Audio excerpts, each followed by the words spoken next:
दिवसापासून पुन्हा एकदा मुंबईत प्रदूषण वाढलेलं आहे. डीप क्लिनिंगचा हवा तसा असर होत नाही असं वाटतं.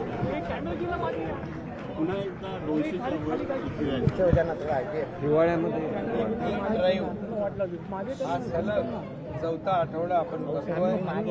याचे परिणाम सकारात्मक आहेत. हिवाळ्यामध्ये थोडं हवा स्टॅग्नंट राहिल्यामुळे काही ठिकाणी याचा आपल्याला परिणाम जाणवत असेल, परंतु डीप क्लीन ड्राईव्हमुळे आज आपण पाहतोय की रस्त्यावर असलेली धूळ, माती, डेब्रिज महापालिकेचे कर्मचारी काढतायत, रस्ते पाण्याने धुतायत. आणि माझं त्यांना सूचना आहे की अल्टरनेट डे पाण्याने रस्ते धुतले पाहिजे, जेणेकरून धूळ, धुलीकण, कचरा हा सगळा रस्त्यावरचा गायब होईल.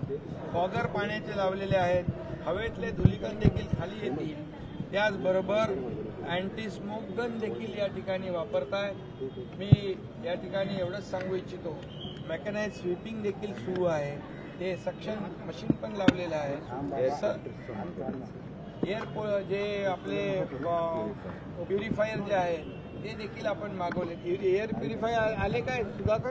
आणि त्याबरोबर या ठिकाणी हे जे हवेतलं प्रदूषण कमी करण्यासंदर्भात याच्या काही उपाययोजना करायच्या त्या महापालिका या ठिकाणी करते. त्यांना मी टप्प्याटप्प्याने 1000 टँकर पाण्याचे भाड्याने घ्यायला सांगितले, परंतु पिण्याचं पाणी वापरता येणार नाही, वापरत नाहीत. रिसायकल केलेलं पाणी, बोरिंगचं पाणी, जुन्या विहिरींचं पाणी यामध्ये वापरलं जातं आहे, जेणेकरून पिण्याच्या पाण्याचा देखील गैरवापर होणार नाही याची काळजी आपण घेतोय. पूर्ण मुंबई या डीप क्लीन ड्राईव्हमध्ये आपल्याला दृश्य स्वरूपामध्ये येणाऱ्या काळामध्ये आपल्याला पाहायला मिळेल.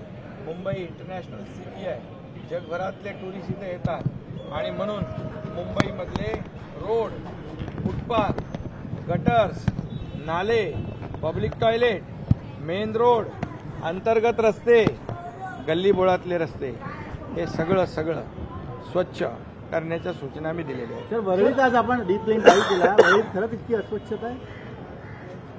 वरळी असं नाही आहे, पूर्ण मुंबई यामध्ये जी अनेक वर्षाची अस्वच्छता आहे ना ती साफ करायची आहे आणि ती साफ करायला आम्ही प्राधान्य दिलेलं आहे.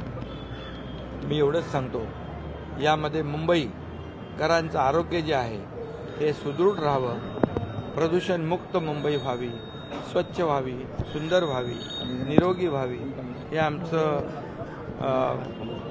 टार्गेट आहे, अजेंडा आहे. त्यामुळे कुणाला काय वाटतं यापेक्षा मुंबईकरांना काय वाटतं याला महत्त्व. पाहणी केली. अनिल देशमुख यांनी एक दावा केला की भाजपचे नेते आमच्याकडे आले होते, 4 मुद्द्यांचं त्यांनी प्रतिज्ञापत्र आणलं होतं, तेव्हा त्यांची ऑफर स्वीकारली असं तर महाविकास आघाडी सरकार हे 3 वर्षांपूर्वीच गेलं होतं. गेलं असतं ते गेलं सरकार, त्याचं आता सरकार बरोबर सगळं गेलं, म्हणून तर आम्ही स्वच्छता करतोय. जी घाण 2.5 वर्षात झाली आहे ती सफाई करतोय.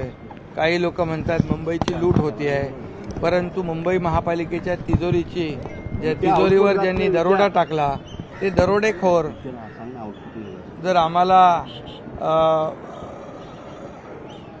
आरोप करत असतील तर ही जी काय स्वच्छता ही मुंबईकरांसाठी करतोय आम्ही. आणि त्यामुळे खरं म्हणजे हे डीप क्लीन जे आहे त्या विरोधकांना वाटतंय आपलं येणाऱ्या निवडणुकीमध्ये क्लीन स्वीप होऊ या भीतीने त्यांची भंभेरी उडालेली आहे. पण त्यांच्या आरोपांना आम्हाला उत्तर देण्याची आवश्यकता नाही, हे कामाने आम्ही उत्तर त्यांना देतो. आदित्य ठाकरे यांनी आपल्याला आव्हान दिलं होतं, ते आव्हान स्वीकारलं म्हणायचं. जानेवारी महिन्यामध्ये राम मंदिराचा उत्सव आहे, मात्र जरांगे पाटील आंदोलन 20 तारखेला करणार आहेत, कसं पाहता? यामध्ये मी एकच सांगतो की कालच सुप्रीम कोर्टाने एक मराठा समाजाला दिलासादायक निर्णय घेतलाय. मी कालच सुप्रीम कोर्टाला धन्यवाद दिलेले आहेत, कारण या ठिकाणी क्युरेटिव्ह पिटिशन जी आमच्या सरकारने फाईल केली होती ती ऐकण्यासाठी सुप्रीम कोर्टाने मान्यता दिलेली आहे. क्युरेटिव्ह पिटिशनमधले मुद्दे जे आहेत त्या मुद्द्यांना महत्त्व दिलेलं आहे आणि महाराष्ट्रातल्या जनतेच्या भावना ज्या आहेत त्या सर्वोच्च न्यायालयाने लक्षात घेतलेल्या आहेत आणि त्यामुळे क्युरेटिव्ह पिटिशनचे 24 जानेवारीला तारीख आहे. त्यामध्ये जो मागासवर्ग आयोग गठीत केलाय सरकारने त्याच्या माध्यमातून एम्पिरिकल डेटा गोळा करण्याचं काम युद्धपातळीवर सुरू आहे आणि मराठा समाज मागास कसा आहे हे सिद्ध करण्याचं काम मागासवर्ग आयोग करतोय. या एम्पिरिकल डेटाचा फायदा सुप्रीम कोर्टामध्ये नक्की होईल.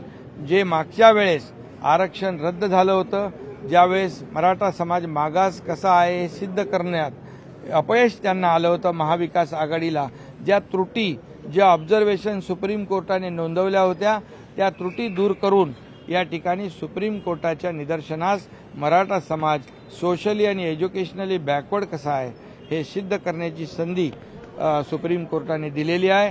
हा मोठा दिलासा आहे. इतर समाजावर अन्याय न करता, त्यांचं आरक्षण कमी न करता मराठा समाजाला आरक्षण देणं ही सरकारची भूमिका आहे. ती आजही ठाम आहे. लोकशाही मराठी ऐका, पहा, जागरूक रहा.